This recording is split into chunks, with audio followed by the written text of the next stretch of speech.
तफसील से पंजाब असेंबली इंतखाबात के लिए कांग्रेस ने हफ्ते को 86 उम्मीदवारों की पहली फहरिस्त जारी कर दी है।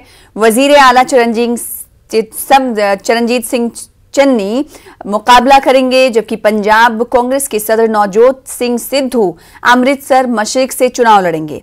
इसके अलावा नायब वजीर आला सुखजिंदर सिंह रंधावा डेरा बाबा नानक सीट से इंतखाबी मैदान में उतरेंगे। हाल ही में कांग्रेस में शमूलियत इख्तियार करने वाली मालविका सूद मोगा से कांग्रेस की उम्मीदवार बनाई गई हैं।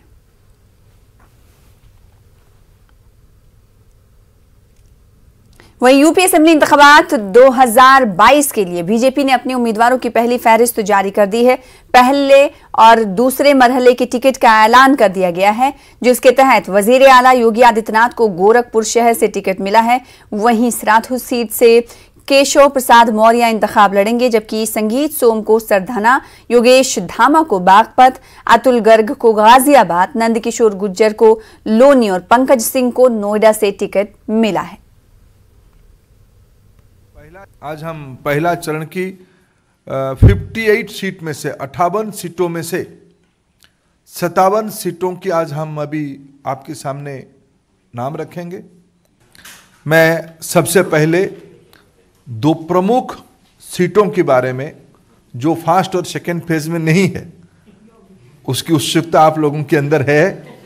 मैं पार्लियामेंट्री बोर्ड की माननीय जगत प्रकाश नड्डा जी के नेतृत्व में, माननीय प्रधानमंत्री जी की मार्गदर्शन में जो हमारी पार्लियामेंट्री बोर्ड बैठी, उसकी जो निर्णय हुआ है, उसमें से दो प्रमुख सीटों के बारे में आपके सामने सूचित कर रहा हूं।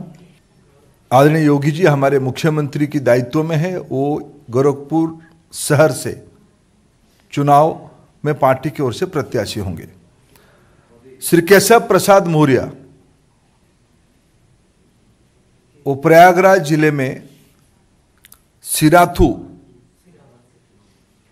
251 सिराथू सीट में पार्टी की ओर से प्रत्याशी होंगे। बागपत से सिटिंग विधायक श्री योगेश धामा, इनको पार्टी ने अपना प्रत्याशी बनाया है। लोनी जो गाजियाबाद में है, वहाँ से श्री नंदकिशोर गुज्जर पुनः भारतीय जनता पार्टी के प्रत्याशी होंगे, अभी सिटिंग विधायक हैं। मुरादनगर से श्री अजीत पाल त्यागी, वह सिटिंग विधायक है, पार्टी ने उनको प्रत्याशी बनाया है। साहिबाबाद लोकप्रिय अभी के विधायक श्री सुनील शर्मा को पार्टी ने पुनः अपना प्रत्याशी बनाया है। गाजियाबाद अभी उत्तर प्रदेश में मंत्री अतुल गर्ग को पुनः पार्टी ने अपना प्रत्याशी बनाया है। नोएडा यहाँ से श्री पंकज सिंह भारतीय जनता पार्टी के प्रत्याशी होंगे, सिटिंग विधायक। वहीं समाजवादी पार्टी के लीडर अखिलेश यादव